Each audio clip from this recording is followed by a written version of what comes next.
Radhe Radhe guys, I hope आप सब बढ़िया होंगे। मेरा नाम है हर्ष और स्वागत है आपके कॉमीफाई आपके चैनल में। आज ये हमारा पहला वीडियो होने वाला है जिसमें हम पढ़ने वाले हैं अकाउंटिंग क्वेश्चन, जिसे हम हिंदी में लेखांकन समीकरण कहते हैं। तो लेखांकन समीकरण का अर्थ और परिभाषा यह होता है कि जो अपने बिजनेस का जो भी संपत्ति है, जो एसेट है, ठीक है, वो बिजनेस के लायबिलिटी और कैपिटल के बराबर होता है। इसे ही हम लेखांकन समीकरण कहते हैं। यह है उसका फॉर्मूला है, asset is equal to liabilities plus capital, संपत्ति बराबर दायित्व प्लस पूंजी।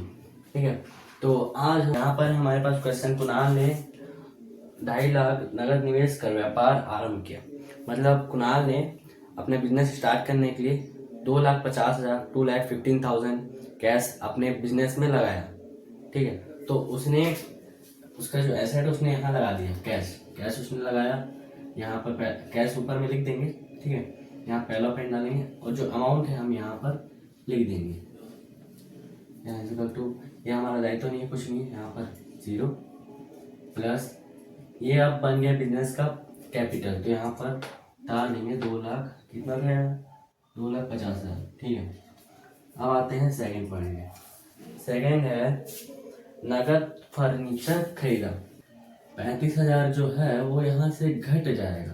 ठीक है, और यहाँ प्लस, और ये बचेगा 35,000 घटेगा, यहाँ पर 35,000 उतरेगा। ठीक है, यहाँ पर 0 प्लस 0। ठीक है, यहाँ पर न्यू इक्वेशन करके आप शॉर्ट में लिखना और यहाँ पर थर्ड में। ठीक है, तो अब 2 लाख, क्योंकि उसमें नगद है ना, नगद पैसे दे के फर्नीचर खरीदा था, तो उसने पैसे दिए अपने 2.5 लाख में से, उसने 35,000 उसने दे दिए, तो उसने उसका बचा 2,15,000 रुपये उसके पास बचे। अब यहाँ पर 35,000 का फर्नीचर, तो यहाँ पर ये बराबर हो जाता है, तो यहाँ कुछ करने की जरूरत नहीं थी। हाँ, अब बराबर 0 प्लस 2,50,000, यहाँ न्यू इक्वेशन लिखना ही है। ठीक है, तो अब आते हैं थर्ड पॉइंट पर। यहाँ पर है नगद कमीशन का भुगतान किया। ठीक है, हमने नगद कमीशन भुगतान किया है कैश से। ठीक है, 2,000 का नगद कमीशन का भुगतान किया, 2,000। ठीक है, तो 2,000 का नगद है ना, कैश में ही हमने उससे पे किया है 2,000 का। ठीक है, 0 0, यहाँ से 2,000 कर देंगे क्योंकि कैपिटल से ही हमने कैश घटाया। कैपिटल में हमारे पास कैश ही है अभी। ठीक है, हमने स्टॉक परचेज नहीं किया है, तो 2,000 यहाँ से माइनस हो जाएगा, दोनों साइड बराबर हो जाएंगे। चलिए, ठीक है, यहाँ पर न्यू इक्वेशन 2,000 कटे 2,13,000 plus 35,000 is equal to 0 plus 2,48,000, 2,48,000 रुपये हमने उधार माल खरीदा है। ठीक है, अब फोर्थ पॉइंट आता है उधार माल खरीदा, स्टॉक प्लस स्टॉक। ठीक है, 40,000 का हमने उधार माल खरीदा, 0 प्लस 0 प्लस 14,000 उधार माल खरीदा। ठीक है, अब हमारे पास क्रेडिटर आए हैं, क्रेडिटर। ठीक है, जब हमसे पैसे लेने वाले हैं। ठीक है, 14,000 का हमने स्टॉक परचेज किया, मैंने लिख लिया 14,000 यहाँ पर हो गया है, अब ये बराबर भी हो गया है। ठीक है, अब नेक्स्ट करते हैं न्यू इक्वेशन। ठीक है, न्यू इक्वेशन है 20,000 मूल्य की वस्तुएं नगद रखी। ठीक है, 20,000 की स्टॉक को हमने सेल किया है 26,000, मतलब 6,000 का हमें प्रॉफिट हुआ है। तो यहाँ पर 0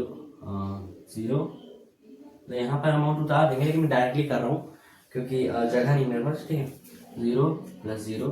ठीक है, यहाँ पर 20,000 का मैं सेल किया है, 20,000 का सेल किया है।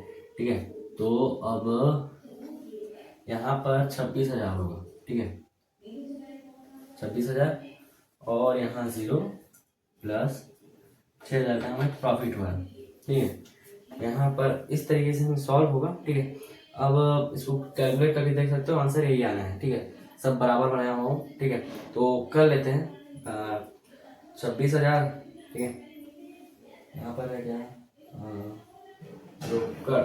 तो देखो 6 7 8 9, 2 2 1 3 6 7 8 9, 2,39,000 प्लस 35,000 का फर्नीचर था हमारा, एंड 20,000 का हमारा स्टॉक बचा था, 40,000 का हमारी लाइबिलिटी थी, और यहाँ पर 2,54,000 का हमारा कैपिटल हुआ। तो यहाँ पर 239, ठीक है, तो 239 35,000 20,000 2,94,000, हाँ। तो 2,94,000 हमारा बना हुआ है। तो ये हमारा, ये इस तरीके से हमारा अकाउंटिंग इक्वेशन सॉल्व होगा। ये सबसे इजीएस्ट था।